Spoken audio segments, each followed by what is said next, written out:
Cristo me adame ba imi oto. Caros irmãos e irmãs, estamos a gravar este vídeo, que será uma sequência de 3 vídeos, para falar um bocadinho sobre a vida e a ação pastoral do primeiro bispo da Diocese de Dili, Dom Jaime Garcia Gobar, e da sua importância para a formação e a reconfiguração da Igreja Católica na Ilha de Timor, especialmente na parte de Timor-Leste, naturalmente. E neste primeiro vídeo falaremos um bocadinho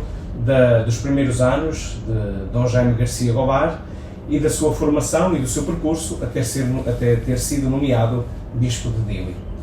Como todos sabemos, Dom Jaime Garcia Gobar era natural dos Açores, da Ilha do Pico, da freguesia e paróquia da Candelária, e era um jovem português, familiar de Dom José da Costa Nunes, Bispo de Macau, e que desde cedo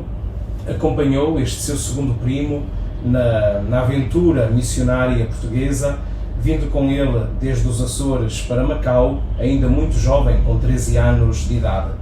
Dom Jaime Garcia Gobar, de certeza que alimentava também este fascínio e este sonho da evangelização, que aliás animava muitos jovens açorianos que partiam desta diocese de Angra para se tornarem missionários em tantos lugares de evangelização que na altura pertenciam ao território português do ultramar. Assim, Dom Jaime chega a Macau com cerca de 13 anos e desde cedo inicia a sua formação eclesiástica, acompanha de perto, naturalmente, o Bispo de Macau, seu primo, forma-se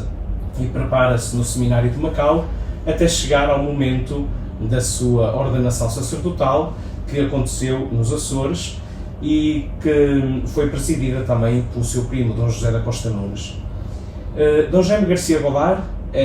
e é importante referi-lo, formou-se numa altura muito importante da história da Igreja, uma altura de transformação e de renovação da chamada pastoral das missões. Não podemos esquecer a importância para as missões católicas que teve o Papa Bento XV, com a sua encíclica Maximum Illud, assim como o Papa Pio XI, com a Rerum Ecclesia, documentos estruturantes e fundamentais que, na passagem da década de 20 para a década de 30, procuraram reorganizar a forma como a Igreja Católica orientava as missões e, sobretudo, torná-las num momento propiciador da formação do clero local, nativo, da criação de realidades eclesiásticas independentes, criação de novas dioceses, cleros próprios, autóctonos, e isso marcou também, como nós iremos ver, muitas das prioridades de Dom Jaime Garcia Gobar aqui na Ilha de Timor. Assim, Dom Jaime Garcia Gobar ordenou-se sacerdote em 10 de maio de 1931 e de seguida, a seguir à ordenação sacerdotal e à sua missa nova na Ilha do Pico, em Candelária, ele regressa novamente a Macau e durante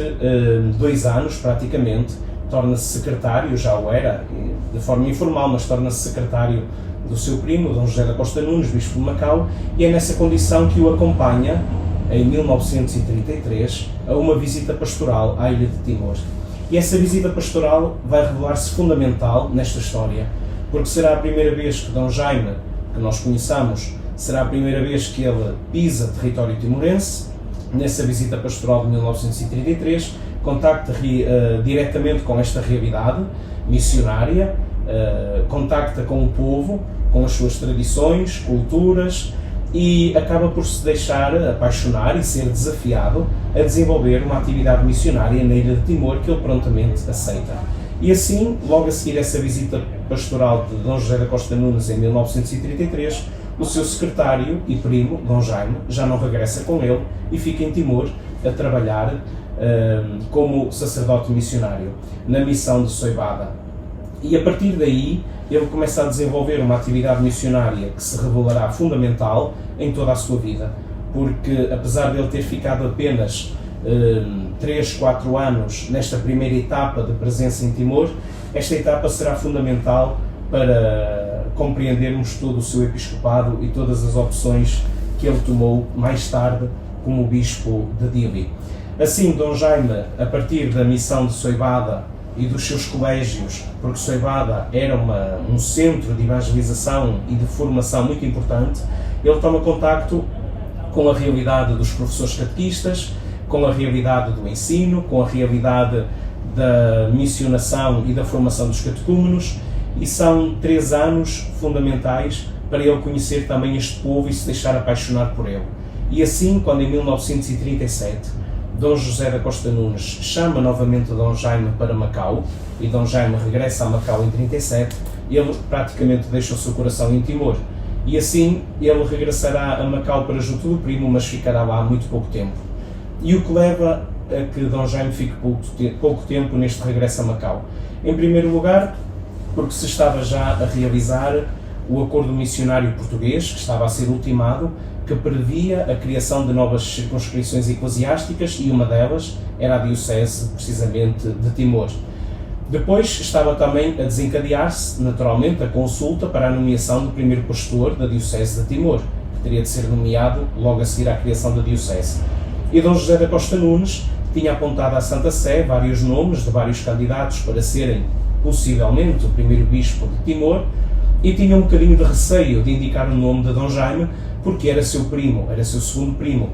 E depois, Dom Jaime, naquela altura, tinha ainda 30 anos de idade, praticamente, 30, 31. E nessa altura, Dom José da Costa Nunes achou que Dom Jaime ainda era muito jovem, e além de ser seu familiar, não viria indicá-lo como possível candidato para bispo de Timor. Mas a verdade é que, dadas as sugestões apresentadas, dadas as consultas feitas pela Santa Sé, o nome de Dom Jaime acabou por ser considerado o mais consensual e o mais claro para ser o primeiro responsável da realidade eclesial de Timor após a criação da diocese.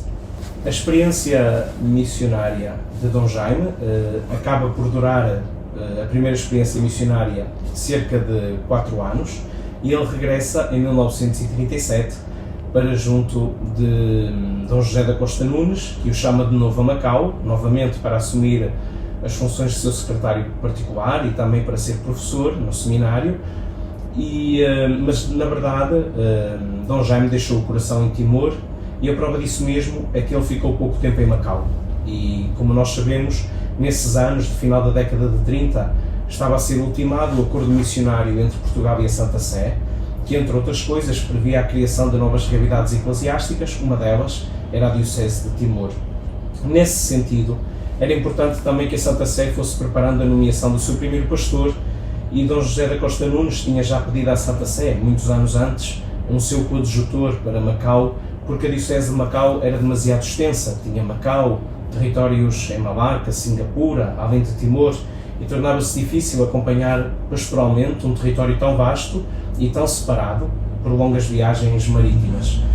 E assim a Santa Sé já vinha olhando com algum cuidado para esta situação. Dom José da Costa Nunes já tinha apontado alguns nomes para seus coadjutores e posteriormente até futuros primeiros bispos de Timor, e entre os vários nomes sugeridos, Dom José da Costa Nunes não apresentava o nome de Dom Jaime Garcia Goulart, primeiro porque era muito jovem, ainda tinha cerca de 30 anos, segundo porque era seu primo, era seu familiar, e considerava que não era ético, digamos assim, apresentar o nome do seu primo. Mas a verdade é que o nome de Dom Jaime acaba por se impor, e impõe-se primeiro pelo seu desejo de querer regressar a Timor, e também pelo conhecimento que durante estes 4 anos de primeira experiência missionária, Dom Jaime tinha acumulado. Conhecimento do território, conhecimento das pessoas, conhecimento do trabalho dos missionários, e ao mesmo tempo Dom Jaime, depois de ter convivido durante cerca de 4 anos com os missionários que estavam no terreno de Timor, tinha também conquistado a confiança deles. E assim tornava-se uma escolha óbvia, ainda que familiar, do Bispo de Macau, para ser o primeiro pastor da diocese timorense. Assim, acontece que, após a assinatura do acordo missionário em maio de 1940, que depois efetiva a criação da diocese de Timor com a bula do Papa Pio XII Solemnibus Conventionibus de 4 de setembro de 1940, Dom Jaime é enviado para Timor, ainda não pela Santa Sé, mas por Dom José da Costa Nunes, que o nomeia vigário-geral da Igreja em Timor, e mais tarde, cerca de 4 ou 5 meses mais tarde, em 18 de janeiro de 1941, a Santa Sé nomeia oficialmente Dom Jaime Garcia Goulart como administrador apostólico de Dili, administrador apostólico da Diocese da Igreja em Timor. E assim, Dom Jaime Garcia Goulart começa oficialmente o seu trabalho de organização das missões em Timor, com o reconhecimento da Santa Sé, tornando-se primeiro responsável desta nova circunscrição eclesiástica, e como veremos a seguir, será uma tarefa cheia de desafios que levará Dom Jaime a pôr em prática tudo aquilo que tinha aprendido, quer com a população que encontrou em Timor, quer também com a experiência missionária que foi acumulando de colaboração com os missionários que encontrou nesta ilha.